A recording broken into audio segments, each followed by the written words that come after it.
Did you know that it takes 2 to argue, but 3 to arbitrate? Consider Morden's conflict resolution team the next time you want to spice up a disagreement. And welcome to Super Claims.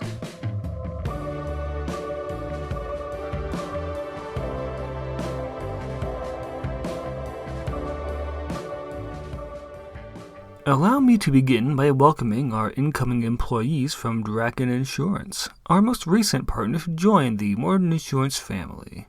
I know it can be frightening to transfer from private business ownership to the warm, many-armed theoretical octopus that is Morden's extended family, but I assure you that this transition can be painless, if you let it be so. It's like Dracun's motto says, good insurance is our policy. Though I suppose there may be a bit more of a learning curve than usual, since Dracun primarily serviced independent cities. Yes, listeners, Morden Insurance has officially acquired its first villain-founded company, bringing their expertise and knowledge to the forefront of our business. In a non-hostile, very legal partnership, to be clear. To ease this transition, I thought it would be prudent to pick an insurance file from their company, both to show that we're committed to integrating our wonderful new employees and as a peek into how independent cities approach insurance. Believe me, you may be shocked by a few of the differences that we take for granted. For example, did you know that there are multiple choices for insurance providers in the independent cities? It's true. They have to sink time and resources out of providing world-class benefits and investigations for their customers and invest into just trying to acquire more customers. Unlike our system, insurance in independent cities isn't a given. There are multiple categories of companies instead of one simple-to-read monthly bill. Dracun Insurance is a medical insurance group, only providing coverage where it relates to health and well-being. Naturally, as we were processing their incoming clients and reviewing their cases, one in particular stood out. I was approached with the case of one Travis Leda, villain alias Fink. Son to a well-off family in the independent city Flagstaff, he was born an NHI, or non-human individual, his variation resembling the common rat. According to his medical papers, both parents shared a super trait, flight. It's all but guaranteed that theirs was a breeder marriage. Breeder marriages were a once common form of marriage, peaking in the 30s and 40s until they were outlawed following the end of the Second World War. The idea is simple. If two parents came from long lines of a specific power, they could guarantee that power and possibly a further mutation to create a multi-powered individual. However, the downside is that with such wild mutations being possible, the risk of an NHI being the result becomes heightened. For those unfamiliar with them, NHI do not inherit their parents' traits. Their genetics will usually cause physical and cosmetic mutations relating to the animal their genetics are closest to. I had an old boss, Asterion, that had the condition, and we at Morden never saw him as anything other than our boss. Our very hands-on, involved boss. Right, Mr. Leda. Travis's bio indicates that he enjoyed a fairly normal childhood despite his condition, his parents raising him and treating him like any other child until he was declared missing at the age of 17. It's presumed that he left home to make a name for himself, and it's roughly around this time that his name became known to the Society of Superpowered Individuals under the alias of Fink. Though his exact actions and locations aren't well known to the SSPI or Morden Insurance, there is some documentation from Dracun's side. See, there's a common practice in the independent cities called the birth tax. Purposefully shrouded on the patient's side, the simple explanation is that there are 2 charges for giving birth. The charge for the procedure, and the charge for the doctor's actions. The laws of the independent cities mandate informing patients of any and all charges, of course, but a surprising number of patients have poor long-term memory immediately following birth. Part of why it's not well known amongst independent city inhabitants is that these debts are usually only called in if a debt holder requires something. The birth tax is a large part of why Dracun's records are so immaculate. They always know where a potential debt to be collected is. It's insidious, but it makes a kind of sense when you get down to it. Gosh, looking at their record and services, they have remarkably reasonable prices. The perks of avoiding regulation, I guess. And violently collecting debts and experimenting on those who can't pay, of course. I don't even know what a squibgy is, but I could have it removed for a quarter of the price in an independent city. Oh, I've just been informed that we do have a sponsor to give a shout out to. Let's see. It looks like today's sponsor is Blitz Pesticide, and hey, aren't these the guys with the Rat Trap logo? Are you sure we should? Okay, if you say so, but I'm just going to say now, I'm not sure this one's going to go over well. Has this happened to you? A long day of fighting crime, upholding our society, and being the best hero you can be. Then when it's time to go home, you're greeted with vermin on the counter. No rest for the righteous. Now you need to call a licensed toxicologist or poison-powered individual to exhume the home. And that could cost big bucks, even with insurance. Unless, of course, you kept a can of Blitz around. Guaranteed to show results within 2 days, their famous chemistry is the safest kept secret of the independent geniuses, and just a touch of their own twist on the recipe. Trust Blitz to turn a pest problem into a rat race out the door. Linda, there is no way I can read the rest of this. It's nothing but puns on murdering rats. Yes, I know they're paying for the full ad spot, but I'm going to have to go off script. What do you mean you didn't know it was inappropriate? We talked about running this file for a full week. Look, I'll at least finish the ad read, okay? Blitz. Available at local retailers, even the hole in the wall. Seriously, Linda! My sincerest apologies to any NHI amongst our listenership. I assure you that we will more closely scrutinize our sponsors in the future. Returning back to the story of Mr. Travis Leda, the documented incident took place in the summer of 1982, when at the age of 19 his debt was collected. The debt was owed to one Dr. Joseph Carias, a pioneer in various powered individual care fields. He specializes in creating medicines which alleviate drawbacks to powers, revolutionizing care for a wide array of fields while managing to patent and sell these treatments at extraordinarily reasonable costs. Of course, Dr. Carias is particularly well known amongst non-human individuals for his treatments and research that allowed them a quality of life far closer to social norms than ever before. He has also been exceedingly cruel in his research, though, and it's difficult to tell just how many people have died in his studies. To be blunt, there's a reason why he dwells exclusively in independent regions. Fink awoke chained to a table, his hands and legs restrained under the watchful gaze of one of the doctor's orderlies. A young woman, and especially naive according to testimony from former employees, she introduced herself as one of the orderlies for the Carias Institute. After explaining the nature of Mr. Leda's debt and that gathering it would entail, quote, non-voluntary assistance, she pulled out a syringe filled with what would later be identified as the second trial of a serum to tone down the animal characteristics of an NHI. Luckily for Fink, she forgot about his tail. He whipped his tail at the girl, wrapping it around her throat between the cervical 5 and 7 vertebrae, applying excessive force and... Oh, they go into quite a bit of detail on murdering a young woman, both in the testimony by the claimant and the medical diagnosis of her body after the fact. If I didn't know better, I'd say whoever talked about this seemed proud. Well, I'll keep an open mind. This is part of our outreach to a new member of the Morden family, after all. So, after Fink dealt with the surely evil and very in the wrong orderly, he was able to free himself from his restraints and escape into the ventilation. I have to admit, listeners, when I was screening this for super claims, this was around where I'd stopped. I presumed it would involve his escape, various medical fees, some notes on architectural damages, and justice for murder.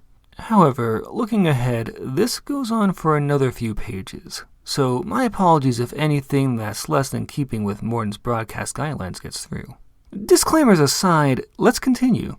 Fink proceeded through the ventilation system, getting a feel for the layout of the Carias Institute. He had a mind for navigating medical buildings, having spent much of his life in and out of different hospitals and doctors' offices, and figured out where he would need to go to meet with the man that brought him... What? He had a clear opportunity to just leave and alert authorities, but he decided to go further in? I need to see where this goes, and I have an informational piece for our new partners anyways. Enjoy this pre-recorded message. Greetings, Dracun Insurance. Employee or employees. So you've voluntarily chosen to or have been financially motivated to join the Morden family. Congratulations on joining the winning side. With over 5,000 offices across the United States alone, ours is one of the fastest and most consistently growing business conglomerates in the Western world. So now that you're finally here, you must have a lot of questions. Common questions like, will we still be celebrating Insurance Agent Appreciation Day? Or, can I still wear my beloved business casual? Or even, will our jobs be around in 3 months? To all of those questions, I can safely say that it varies by the nature of your company, the processes you chose to follow before the merger, and personal performance. Let's walk you through a few of the changes you can expect to see, though. It's a bold new year in 2021, and we need to run a tight ship, so expect to see some new faces as you move into a more than satisfactory future. You may also be reassigned from your home state to an exciting new opportunity. In some cases, this may mean learning some new cultural lingo and norms, especially those of you moving to our exciting new Akron location or the recently opened Roswell offices. Legally, we are obligated to inform you that those moving to so-called independent cities are entitled to a full training course and Morden security during all work hours. Please inform Human Resources if you wish to take advantage of this law. Now that you've gotten a Morden fair greeting, your hiring manager can take it from here. Geez, that is grim. Oh, recording's over. Welcome back. So after reading through various accounts of events, I think we can safely navigate around a few of the details that maybe aren't relevant to the overall story. A brief summary of 2 of these pages is, and then he handled a problematic individual in what is evidently the norm for independent cities. Every other paragraph. It was an astonishingly short time before he reached the offices of Dr. Joseph Carias. Some quick information on Dr. Carias and Fink may be necessary, though. Travis Leda, much like nearly all non-human individuals, has no particular superhuman power to his name. Due to the chaotic nature of an NHI mutation, this often leaves them with no powers beyond physical resemblance to an animal and perhaps some limited enhancements along those same lines. Bull men grow horns, bird women have light bones and wings, cat women all have adult-oriented careers, you get the idea. In the case of Fink, his only notable powers would be the presence of a prehensile tail, claws, and rapidly growing teeth.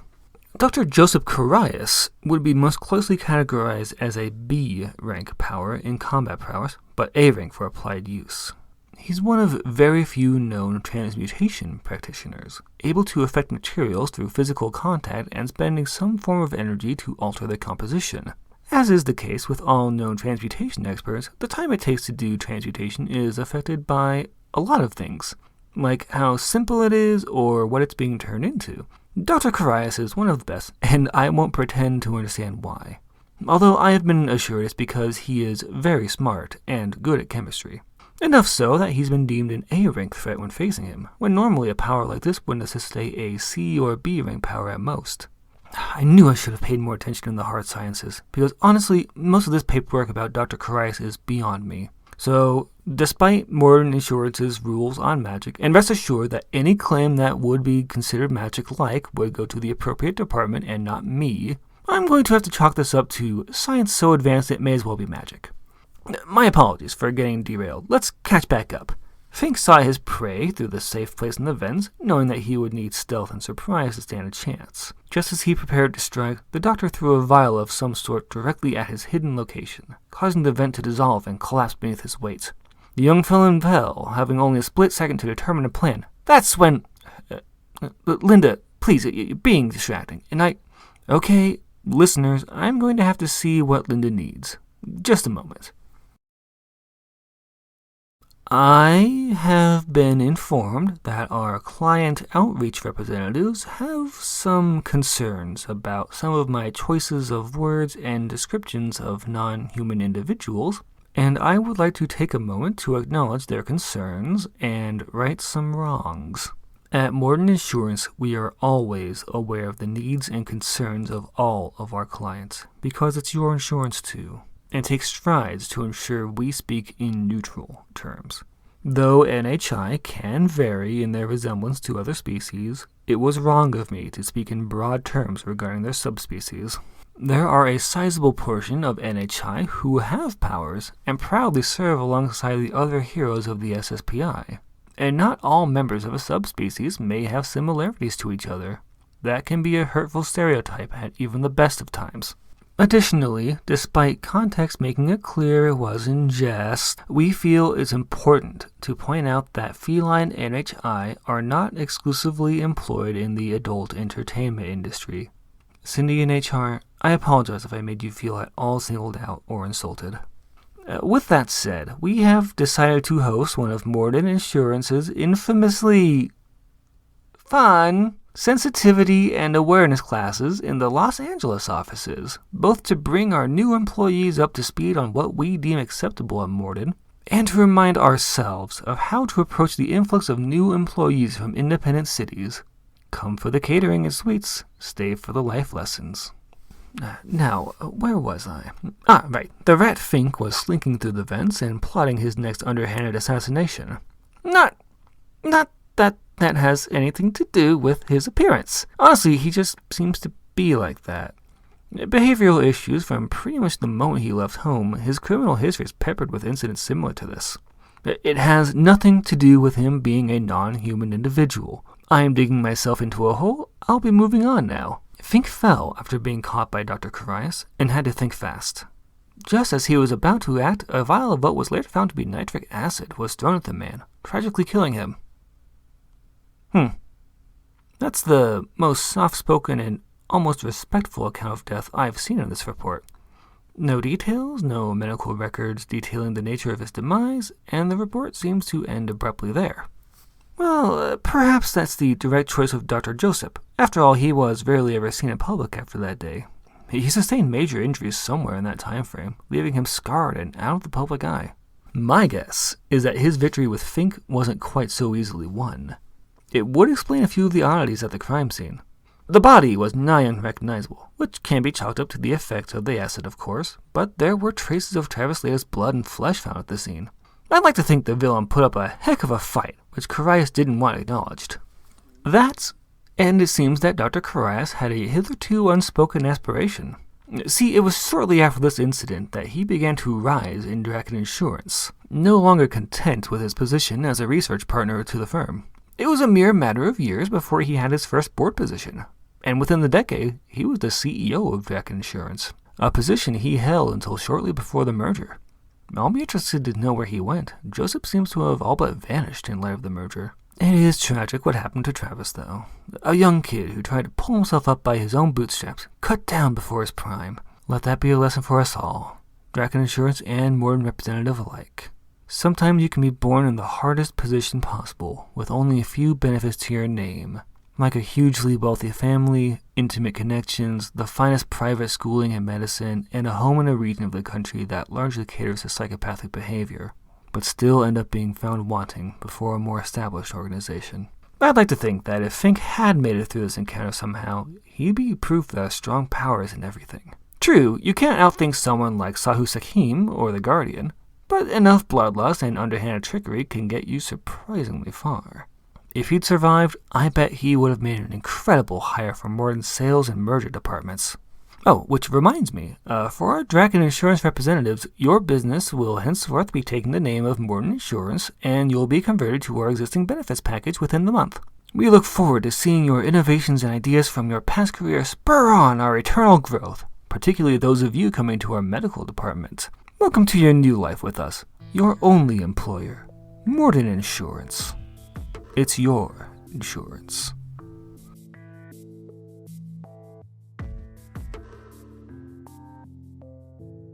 Hey, Nick here. Thanks for listening. Shout out as always to the people that helped me edit and double check this. I appreciate all that you do to help me out. The music used in this episode was sourced from Soundstripe, and the songs used in order were Dreaming Tomorrow by Fantoms, and Open Doors by Anchor. I love your ears. Yes, I do. They're so precious and little. But if you want to send money, I do have a Patreon. Patreon.com/Morden-Insurance, Morden. But just listening is enough. Stay safe out there.